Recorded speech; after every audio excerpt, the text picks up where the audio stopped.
It's about to get serious. The first college football playoff rankings will be released this week. But before they are, we are taking a look at the newest edition of the AP Top 25 poll. 7 ranked teams took a loss Saturday, which means plenty of spots up for grabs. The top 8 teams all won, so those rankings stay the same except for one major shakeup. Tennessee moving up to number 2 into a tie with Ohio State.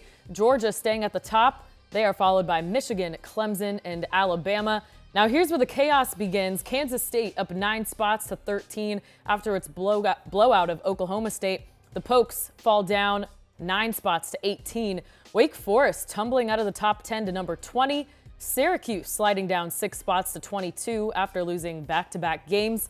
Liberty, Oregon State, and UCF, the newcomers to the poll, which means Kentucky, Cincinnati, and South Carolina are the dropouts. Time to welcome in Brandon Marcello to break this all down. Let's start with Kansas State. They opened as a pick'em against Oklahoma State, and even when kickoff rolled around, they were only favored by 1.5 with all those injuries. I don't think anybody expected this 48-0 rout. So what are your thoughts about this? It's incredible, especially considering how Oklahoma State the week prior against Texas in that victory. It's insane. It's a historic win. You know, Oklahoma State has not lost that way since 2009 in Bedlam when they were shut out. But I look at Kansas State and I wonder, what are we forgetting here? They just lost a game 8 days ago on the road, and yet one win at home when we're overreacting and saying, let's jump them 9 spots. One of the biggest jumps in all of college football this entire season in the AP poll. This is a 2-loss Kansas State team. They have a 2-1 record against ranked teams. One team they lost to at home was Tulane earlier this season. Tulane's a good squad, a 1-loss team, but still a group of 5 school you lose at home. Great win for Kansas State. Very much deserved that they're a top 20 team. Top 15, top 13, I'm not so sure on that. That is a huge overreaction by the pollsters. Let's talk about Wake Forest, who gave us what was probably the worst quarter of football we've ever seen. 5 turnovers leading to 35 points for Louisville, and I think Scott Satterfield summed it up best, saying the third quarter was remarkable. I've never seen anything like it. Your thoughts on the Deacs? You know, it's crazy. We entered this season without an 8-turnover performance by a college football team in 13 years. We've had 2 in back-to-back weeks, and both of them are ACC teams. A week ago, Miami, and now Wake Forest. Listen, Wake Forest lost that game, yes, but I think they're overreacting, the pollsters, by dropping them 10 spots. Louisville needed a lot of those turnovers, including pick sixes, to beat Wake Forest. Kansas State, on the other hand, just bludgeoned Oklahoma State and did whatever they wanted. Louisville, the story wasn't that simple. And Wake Forest dropping them 10 spots in this poll compared to, Oklahoma State only dropping 9.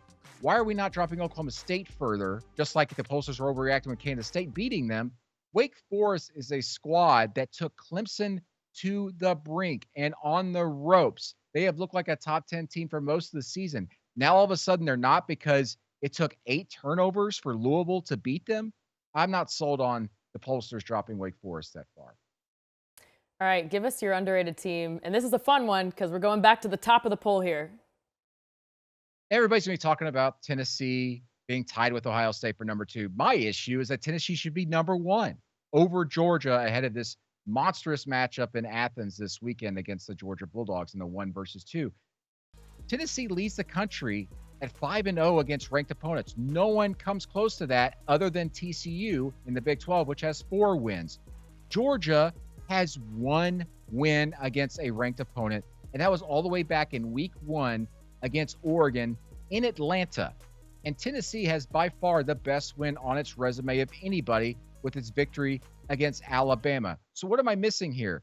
Tennessee has 5 times the resume in my mind than Georgia with 5 ranked team wins against 1. So I think we're looking at some recency bias here. Hey, Georgia was great last season. That offense hasn't been quite explosive as we want, but they still won a championship last year. Their defense is still giving up some points here the last 3 weeks, but that's okay. They needed a rally in the last few minutes against Mizzou, but hey, that's okay. Way too much credence has been given to Georgia right now, and not enough respect is given to Tennessee, which has just gone out every week and just beaten the brakes off of everybody, including 5 ranked teams, the most of anybody in the sport. Yeah, Georgia was kind of playing with its food against Florida, too. I think a lot of people are still thinking about that championship trophy. What about your overrated team? Well, I've got to look at USC out west right now. I mean, listen, they lost on the road to Utah just a couple of weeks ago, and how soon we forget that. And Utah is a team that was even then hurt with some injuries. And Utah right now, they're just decimated. They've got three of their best players on offense out, and yet they still managed to get a win this past week. But USC has 0 wins against ranked opponents. 0. And yet we've got them number 9 right now in the poll. I don't get that. UCLA, right across the town, has 2 wins against ranked teams, and yet they're ranked below USC at number 10. At the very least, they should be flip-flopped. If not that, USC should probably be outside the top 10 right now. In fact, I'd put them closer to number 15 in my rankings. USC, we're in love with Caleb Williams, Mario Williams, Jordan Addison.